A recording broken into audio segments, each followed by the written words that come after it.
Josh Green here for Tungsten Tales. Delighted to be joined by Matt Porter from the PDC. Matt, thank you very much for joining me this afternoon. Really appreciate it. How you doing? Yeah, I'm good, thanks, Josh. Yeah, and you're welcome. Always nice to talk to you. Thank you very much. Thank you. So, I mean, we'll start off with the World Grand Prix. Obviously, just a few days from descending on Leicester for the first time for the World Grand Prix. No Dublin this year, but excitement, and it's a really open tournament this year. We go into it with no real favourite. Yeah, that's right. I mean, I think, because of the truncated European Tour season, we've obviously had a slightly quieter start to the autumn period than we perhaps usually would, and not really much in terms of the way World Series either for the for the players who compete in that. So it's perhaps been a little bit quieter than the usual run up to the World Grand Prix would have been. Will be different being in Leicester, the archetypal sort of home of the event. We wouldn't have been able to have a crowd. So Leicester was an easy choice for us, really, because the Champions League worked so well there a couple of years back. And it's a realistic size capacity. It's an atmospheric venue, good central location. So that was pretty easy for us to pick. And I think it's going to be an exciting week. As you say, it's very difficult to say who's going to win it. I think probably, the bookies would probably make Gerwyn Price the favourite after the two European Tour events. But, you wouldn't rule any of the top players out. Yeah, 100%. I mean, you talk about it being in Leicester this year. Dublin, it's been for so many years. Is that just a decision based on restrictions and trying to get players over to? Yeah, I mean, clearly, it's all very well saying, well, what day the event starts on, but in order to go on sale with tickets, you need to give yourself a 3 or 4 month lead period at least. So, when we looked at it back in April, May time, whenever it was a case of saying, well, there's no guarantees that we're going to be able to get a crowd in Dublin in October. So we couldn't take the risk of letting it run through the summer and get into August, early September, and not knowing where the event was going to be. So we had to take the view, and everybody at the City West was very understanding about that. And we look forward to returning there, again with top level darts, because it's a good venue. It's somewhere that works well for us, and it's a popular venue with the Irish fans. Yeah. Okay, so is Dublin in the thoughts for 2022 then? We're looking to return to Dublin then with darts then? Yeah, I mean, it was difficult this year because we had no certainty in the early part of the year that we were going to be able to get tickets on sale in Dublin, or what any travel restrictions might have been. So we had to take a view that the event was unlikely to be able to be staged there with a live crowd. We were comfortable with Leicester as a venue, as I mentioned. And it's not a case of saying goodbye to Dublin, just a question of putting it on hold for this year. So we've got options going forward. Leicester's a good venue. Dublin's a good venue. Dublin's popular with the Irish fans. We want to make sure we have a major event in Ireland.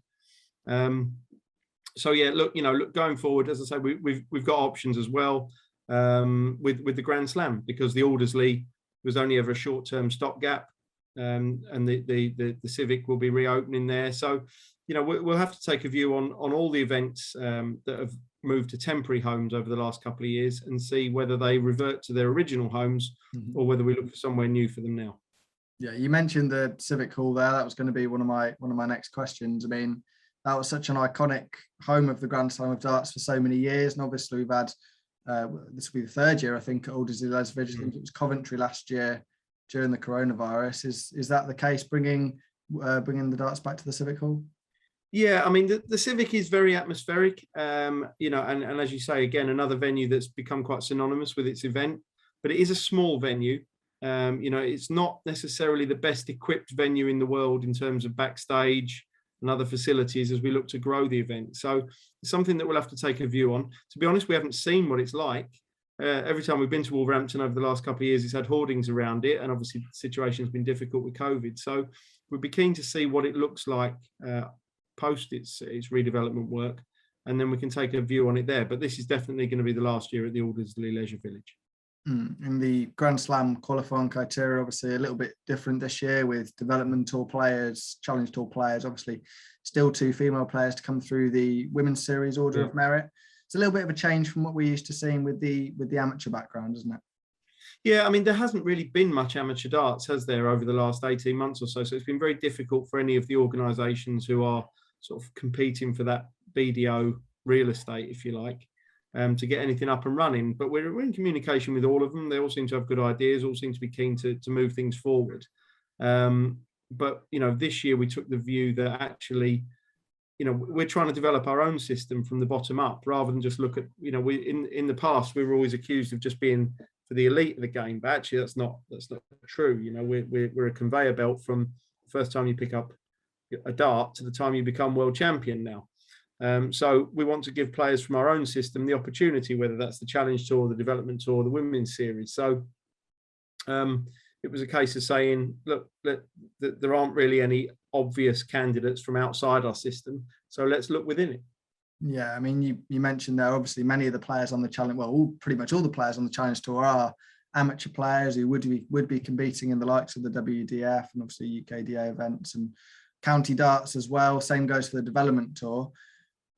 You've got all the facets, everything you need in terms of the players there that can fill those roles on the Grand Slam. We do, yeah, but that's not to say that there isn't a role to be played by an external organisation who can maybe organise darts on a different level. We know that the nature of our events doesn't suit everybody. It's important to differentiate, I think, between amateur and semi-professional. There's people who play amateur social darts. They've got no aspiration to ever really do anything above that. Then there's people who want to move into the next level and then turn fully professional. And there's people who've dropped off the professional circuit but still haven't got another profession necessarily, and are still looking to try and earn a living from the sport in a different way. So, there's definitely different layers rather than just tour card holders and everybody else. There's definitely layers in between that. And it's important that we recognise that. And obviously the Challenge Tour, Development Tour, they've been split into European and UK this year, and it's worked pretty much like we saw at Q School as well. How happy have you been with how that's worked? And obviously reducing the numbers in a big venue is something that's useful in terms of quality. Yeah, you're right. It's actually interesting because there's some things that will come out of COVID that will actually benefit the game going forward. Like, silly example, 2 drinks tables on the stage is much better than 1. So like we'll stay with 2 drinks tables. That's a silly example, but you get my point. We didn't want to split the Q School, the European, the Challenge Tour, the Development Tour into UK and European, or UK and rest of the world, or whatever. But it actually made sense to do that from in terms of the restrictions that are placed on travel, and also the cost, for a lot of these players. If you talk about a semi-professional, if you talk about someone who's going to earn a few £100 rather than a few £1,000 or a few tens of thousands of pounds, then it's pointless saying to that person, well, you've got to spend £2,000 this weekend, because where they're going to get it from, and how they're going to keep finding it week after week after week. So if we can do things that will make it more affordable for people to play in the system, but still in a professional manner, under a professional standard, then we'll do that. So saying, segregating the events wasn't something we would have done if it wasn't for COVID. So we've done it. We know it worked okay. It's something we'd do again if we had to do it again. It's probably not our preference, as we sit here today. So as I say, I think it served a purpose, and I wouldn't rule it out for the future. But in all things considered, I think I would actually prefer that the events were combined in terms of personnel, but more spread out, so they were fairer for players who didn't live in Barnsley or Wigan or wherever. Yeah, that they could get there. Yeah. Another tournament that's just sort of popped into my head, we've got European Championships not too far away as well. Obviously only had 2 European Tour events, so the qualification criteria, I mean, it means, unfortunately, a few of the top 16, I think it's 5 of the top 16, is it, that unfortunately missing out? Was there anything before the event? It's unfortunate for them. It's not unfortunate for the 5 guys who got in instead of them, is it? It swings and roundabouts. It's the top 16 get plenty of opportunities. They get plenty of chances. If they can't take those chances, that's down to them. Some of them didn't want to be in it. That's no problem. It's up to them. We have no issue with that whatsoever. But for everyone who you say maybe loses an opportunity, there'll be somebody else who takes one. So I'd rather look at it and say, well, there's actually 5 players who've got the opportunity now to play on the big stage under the TV lights who wouldn't otherwise have had that opportunity. Look, a 2-event European tour was not what we wanted to achieve by any stretch of the imagination, but it's all that we've been able to achieve. Now, somebody might sit there on Twitter and think they could have done a better job, but I'll be very surprised because it was hard, really hard, you know, and we're not going to stage a European Tour event in a closed room. It's just not going to happen. So the European Tour serves a purpose, but that purpose isn't just to generate event after event after event, you know. So unfortunately this year, 2 events with a crowd was the most that we could produce in the time frame that we had available to us, because clearly the European Tour events have to be before the European Championship, otherwise it doesn't work. So next year, the plan is to go back to the 13 events that everybody knows and loves, you know, and that nice spread across Europe, and, you know, moving into Eastern Europe. Budapest was fantastic. You know, Prague was great a couple of years back as well. So, you know, we want to get back to that normality of that tour. And we will obviously have a much more open qualification system once there's 13 events for people to qualify from. But just unfortunately this year it's come from 2 events, you know, and the guys who qualified for the 3rd event, they'll get the benefit of that for the 1st event of next year. So, you know, I think that's as good as we could do for people, really. And as you say, 5 guys have missed out, but good luck to the other 5 who've got a chance. Yeah, 100%, couldn't agree more. Talk about the World Series event, the Nordic Dart Masters, not too long ago as well. Fallon Sherrock, obviously the standout story there in making the final. I mean, you can see the smile on your face now. How much of a story was that? How big was that for the sport? Yeah, I thought it was brilliant. You know, I thought what was good was that she did it on merit. And Michael, you could just tell how worried he was in that final, couldn't you? It was great. You know, it was like he was stood there and he was thinking, oh no, not me, Michael. Don't do it. Don't let it be me. You know, you could tell he was thinking that. And obviously his class told, and he deservedly won the match. But I thought what Fallon achieved was sensational, and you couldn't argue it. And then what was even better was that she then followed it up at the women's series, because it's important for Fallon to prove that she's not just going to win on stage because the fans are cheering for her and not her opponent.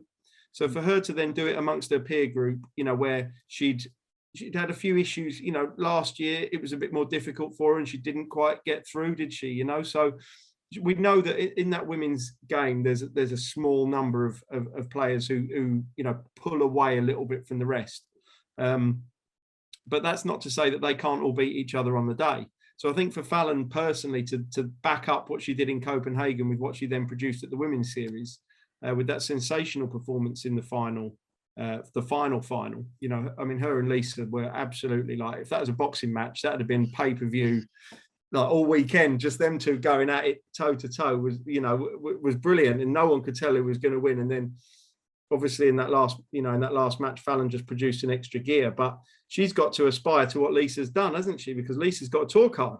And Fallon's never had a tour card, you know, and then Lisa's got to aspire to what Fallon's done, because Fallon won on stage at Ali Pali and Lisa hasn't done that. And it's brilliant, isn't it? That is so good for women's darts, watching those 2 driving the standard forward, letting those other players look at them and think, look what they've done. One of them's won on stage at Ali Pali. One of them's got a tour card. You know, what a thing to aspire to for women dart players, because they'll all be sitting at home thinking, I can beat Fallon, I can beat Lisa. So it's like, go on then, just go and give it that extra 5%, go and prove you can do it, because the opportunities are there. Yeah. Do you think this making of a big rivalry that you could see in the sport? I mean, there's going to be opportunities for Fallon to get on the tour, and obviously Lisa will be looking to retain her tour card this year. There's a real chance that could be a big rivalry in years to come. Absolutely, yeah, and that's great. But I don't just want it to be a one-on-one rivalry as well. We want, like you know, like you said with the World Grand Prix, you know, what you said, 10 players can win it or whatever. Let's hope 10 players can win the women's series, you know, because there's plenty in that pack just behind, you know, who just aren't quite able to deliver as consistently as Lisa and Fallon can, but they can still play to that standard, you know, at their best. So for them, the goal is to be more consistent and to be able to produce what Fallon and Lisa can on a more regular basis. And for us, the goal is to give them the opportunity to do that more. In terms of the women's series, the numbers were really good over the weekend in terms of how many turned up, and they seemed to relish the opportunities on the stream. We got to see plenty of players, not just the big names, and the opportunities to play in a PDC environment and possibly on a stream as well. You can see, even though it's just the 2nd year, it's starting to grow already, isn't it? Yeah, absolutely. You know, look, we were disappointed with what happened in Germany. You know, we had 22 entries, 17 of them were from the UK. Now, under any circumstances, that event would have been questionable whether it was viable to stage. But under COVID circumstances, absolute no-brainers, no point whatsoever flying 95% of the participants in the event and the officials in the event over to Germany to stage it when we could just tag those on to that weekend. So that was disappointing. So we've got to look at what's happening in Europe and see why we're not getting Dutch players, German players, Belgian players, Spanish players, whatever. You know, we've got to see that. And maybe we're not doing that right. Or maybe there's not enough interest. Maybe there's not enough awareness. I don't know, you know, but we need to evaluate that. But here in the UK, obviously the demand is there, you know, because, you know, we had a 64-player draw, you know, give or take one or two either every event, but that's still a decent-sized competition of players who are there to aspire to do something. They weren't there on a holiday camp mentality. They were there on a professional mentality. They were all very complimentary about the way the event was staged, which was really, really gratifying for us to hear that they appreciated the standard of event that we were able to deliver for them. And in turn, we were grateful for the attitude that they brought to the event. We didn't have one disciplinary issue. Everybody played to their best. Everybody followed the rules. You know, and it's good because perhaps for many of them, because of the lack of non-PDC activity in the last 18 months, there might not have been a huge amount of competitive darts for them to play in. So for them to turn up and give it a go in that environment was really good. You know, so that's definitely something we want to keep pushing forward. Thank you very much for that, Matt. Really appreciate your time this afternoon, Matt. Really appreciate it. And I'm sure we'll speak soon. Hopefully see you. No problem, Josh.